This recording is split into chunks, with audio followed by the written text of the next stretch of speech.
Siya ang 7-year-old Bicolano na inalagaan at tinuruan ng lola, kaya't marami ng naaning na trophies and medals sa singing contest. Hanggang sa The Voice Kids, tuloy-tuloy pa rin ang kanyang mga panalo.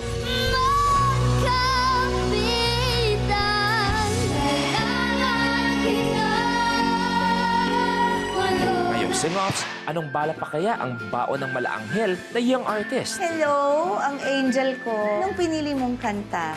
Natatawa po. Pag ito po ang kinakanta ko sa contest, palagi po akong nananalo. Naalay ko ang kantang ito para sa lola ko kasi po siya po yung nagturo sa akin kumanta. Ilan kayong mga babae ang maluluhain mo pa?